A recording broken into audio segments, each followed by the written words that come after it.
अक्सर ही हमें यह सुनने को मिलता है कि हर मुसलमान आतंकवादी नहीं होता, मगर हर आतंकवादी मुसलमान होता है। सबसे पहले तो यह बात कि क्या यह सच है, और अगर सच है तो इसमें कितनी सच्चाई है। हर आतंकवादी मुसलमान होता है या अपने हकों के लिए लड़ने वाले हर मुसलमान को आतंकवादी कह दिया जाता है? दोनों बातों में कितना फर्क है इसे हर कोई जानता है। फिर अगर कोई मुसलमान आतंकवादी है तो वह वाकई आतंकवादी है या उसे बना दिया जा रहा है? और अगर वह आतंकवादी बन रहा है तो क्यों बन रहा है? सोचिए, क्या एक 9 साल का बच्चा भी आतंकवादी हो सकता है? आगरा के एक प्रतिष्ठित स्कूल से एक 9 साल का बच्चा रोते हुए घर वापस आता है और कहता है कि स्कूल में उसका पाकिस्तानी आतंकवादी कहकर मजाक उड़ाया गया है। बच्चों का एक ग्रुप बुली करते हुए कह रहा था कि ये पाकिस्तानी आतंकवादी है, इसे मार दो।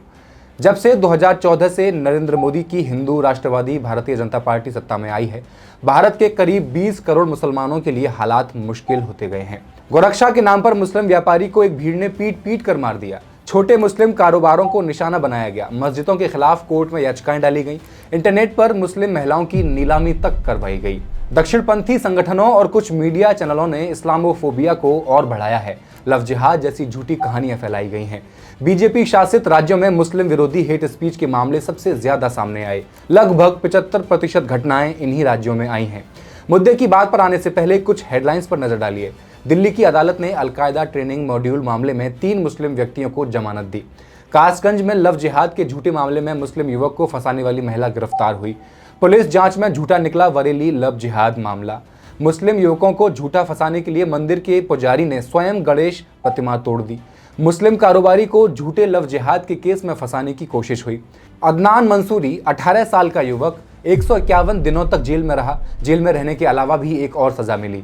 जुर्म साबित होने से पहले ही मकान पर बुलडोजर चला दिया गया। इसके साथ 2 नाबालिग बच्चों को और गिरफ्तार किया गया। दंगे भड़काने की कोशिश जैसी धाराएं लगाई गईं।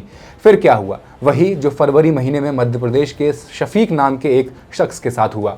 4 साल पहले शफीक का घर गिरा दिया गया, जेल में डाल दिया गया, और अब कुछ ऐसा हुआ जिसने कानूनी प्रक्रिया को एक्सपोज तो किया ही, शर्मसार भी कर दिया। क्या मुसलमान आतंकवादी होते हैं? क्या जिहादी होते हैं? या उन्हें आतंकवादी बना दिया गया है, जिहादी बना दिया गया है? फैक्ट्स एंड फिगर्स के इस एपिसोड में आई विल एक्सप्लेन।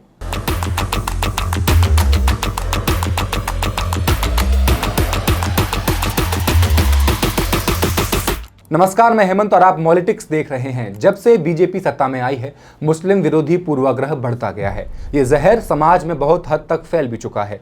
थूक जिहाद, मूत्र जिहाद, लव जिहाद और फिर बुलडोजर न्याय और एनकाउंटर न्याय। इस सब के बीच एक समुदाय जो पहले से ही बुनियादी सुविधाओं से वंचित रहा, जो शिक्षा से वंचित रहा, वो मुस्लिम समुदाय इन पिछले 10 सालों में 20 साल और पिछड़ गया है।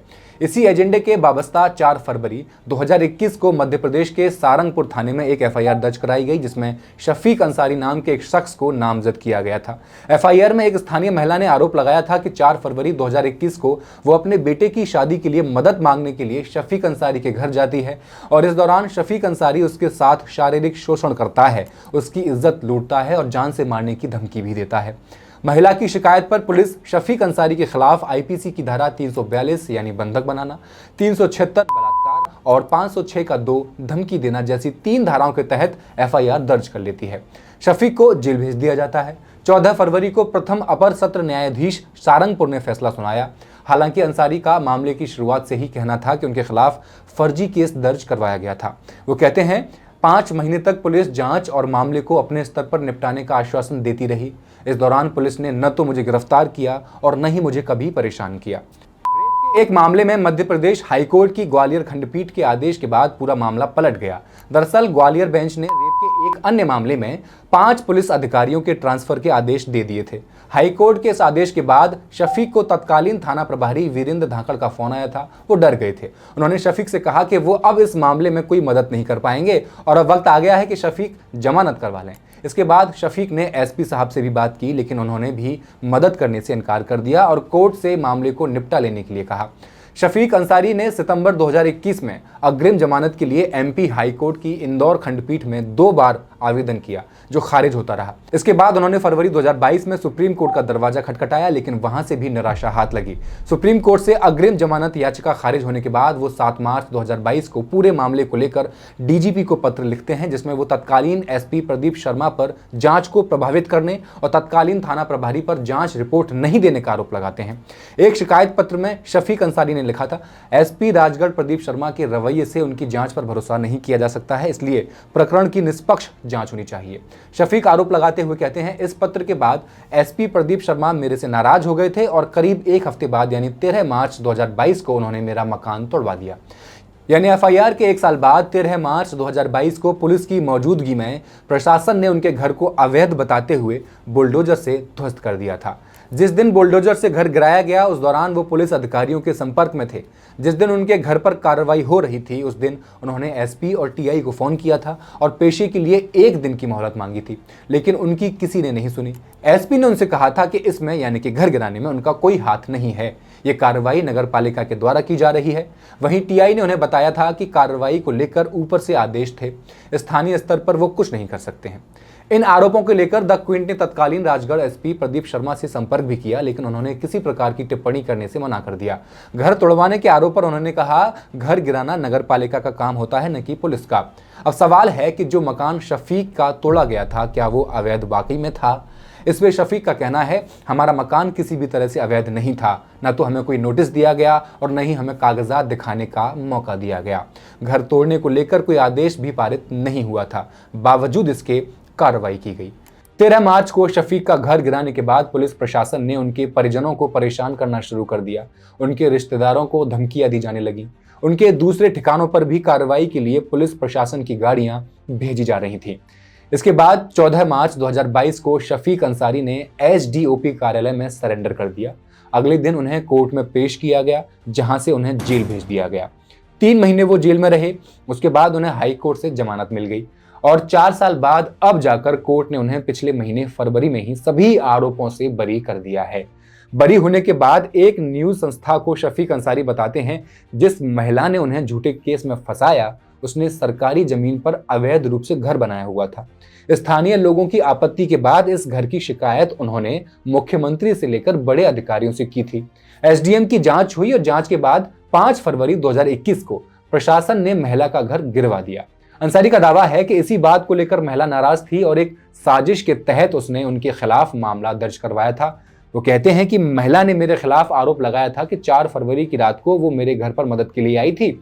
इस दौरान मैंने उस रात में अपने घर पर था ही नहीं, मैं भोपाल में था। सबसे बड़ी बात यह है कि महिला ने जिस तारीख को रेप करने का आरोप लगाया उस दिन वो भी सारंगपुर में नहीं थी। महिला ने ये बात कोर्ट में भी स्वीकार की है। सेशन कोर्ट ने फैसला सुनाते हुए कहा था, अभियोजन पक्ष आरोपी द्वारा महिला को घर में बंद करने, उसके साथ रेप करने और जान से मारने की धमकी देने के बात को साबित करने में पूरी तरह से असफल रहा है। मकान तोड़े जाने के कारण ही पीड़िता ने अभियुक्त शफीक अंसारी के खिलाफ रेप की रिपोर्ट दर्ज कराई है। इस तरह से अभियुक्त द्वारा पीड़िता को बंधक बनाना, रेप करना और जान से मारने की धमकी देना साबित नहीं होता है। इसके साथ ही कोर्ट अंसारी के दोनों बेटों मोहम्मद अहसान और इकबाल को रेप के आरोपों की मदद करने और शासकीय कार्य में बाधा डालने के मामले में दोष मुक्त कर देती है। अंसारी के वकील ओपी विजयवर्गीय कहते हैं, पहला, मामले में देरी से एफआईआर दर्ज हुई थी। दूसरा, कथित घटना के दिन महिला की सारंगपुर में उपस्थिति भी संदिग्ध थी। तीसरा, एफआईआर दर्ज होने से पहले महिला ने डीआईजी को एक शिकायत पत्र दिया था, उसमें घटना कुछ और बताई गई थी। इन सब बातों को ध्यान में रखते हुए कोर्ट ने आरोपी को संदेह का लाभ देते हुए बरी किया है। यह पूरी कहानी कानून के अनबायस्ड होने पर सवाल खड़ा करती है।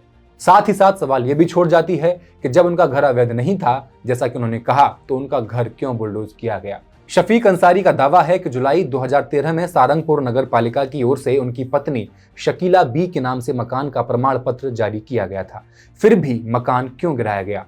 अब शफीक मकान गिराए जाने के खिलाफ कोर्ट जाएंगे। इसके लिए उनके वकील भी तैयारी कर रहे हैं। एक फैक्ट आपको यहां जान लेना चाहिए, द क्विंट ने बुलडोजर एक्शन को लेकर सारंगपुर नगर पालिका के तत्कालीन सीएमओ अशोक भमोरिया से भी संपर्क करने की कोशिश की, लेकिन उनसे बात नहीं हो पाई। और मीडिया रिपोर्ट्स ये कहते हैं कि जून 2022 में अशोक भमोरिया को 10,000 रुपए की रिश्वत लेते हुए लोकायुक्त पुलिस ने रंगे हाथों गिरफ्तार किया था। इसके बाद उन्हें निलंबित भी कर दिया गया था। विगत 10 वर्षों में मुसलमानों के खिलाफ इस तरह की घटनाएं आम हो गई हैं, जहां कभी मांस रखने के मामले में जेल में डाल देते हैं तो कभी थूक जिहाद के आरोप में। अदनान मंसूरी, एक 18 साल का युवक, 151 दिनों तक जेल में रहा। जेल में रहने के अलावा भी एक और सजा उसको दी गई। जुर्म साबित भी नहीं हुआ था कि उसके मकान पर बुलडोजर चला दिया गया। ये घटना 7 जुलाई 2023 की है, जब उज्जैन में महाकाल की शोभा यात्रा निकल रही थी। लेकिन जब यह शोभा यात्रा टंकी चौराहे के पास से गुजर रही थी तो आरोप लगे कि मुस्लिम समुदाय के 3 लोगों ने इस पर थूका है। आरोप की पुष्टि के लिए एक वीडियो भी पेश किया गया, जिसमें कुछ मुस्लिम युवक पानी की बोतल के साथ छत पर नजर आ रहे थे। गिरफ्तार लड़कों में 2 नाबालिग भी थे। पुलिस ने धार्मिक भावनाएं आहत करने और दंगे भड़काने की कोशिश जैसी धाराएं लगा दी। लेकिन पिछले साल 16 जनवरी 2024 को मध्य प्रदेश हाईकोर्ट की इंदौर बेंच ने इस केस में अदनान मंसूरी को जमानत दे दी, क्योंकि मुख्य शिकायतकर्ता सावन लोट ने कोर्ट में कहा कि उसने शोभा यात्रा पर थूकने जैसी कोई हरकत देखी ही नहीं थी। यह भी कहा कि उसने पुलिस के दबाव में आकर बयान पर सिग्नेचर किए थे। इसके अलावा इस केस में गवाह बने अजय खत्री नामक युवक ने भी यही किया। दोनों कोर्ट में अपनी बात से मुकर गए। दोनों ने ही कोर्ट में कहा कि न तो उन्होंने आरोपियों को शोभा यात्रा पर थूकते हुए देखा था, न ही आरोपियों की पहचान की थी। शिकायतकर्ताओं के अपनी बात से मुकर जाने पर अदनान मंसूरी को जमानत तो मिल गई, लेकिन जिस घर पर बुलडोजर चला था उस सजा की भरपाई अभी भी नहीं हो पाई और भविष्य में भी उसके होने के आसार नहीं दिख रहे। शफीक के साथ जो हुआ वैसा ही कुछ हुआ कासगंज के प्रिंस कुरैशी के साथ।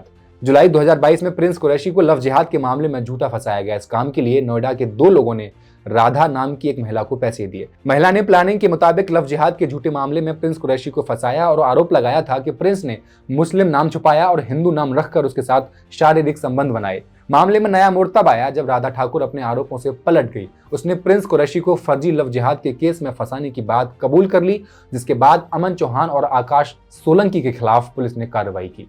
सीएए प्रोटेस्ट हो या दिल्ली दंगे, कई एक्टिविस्ट को जेल में बिना किसी आरोप के सिद्ध हुए आज तक डाला हुआ है।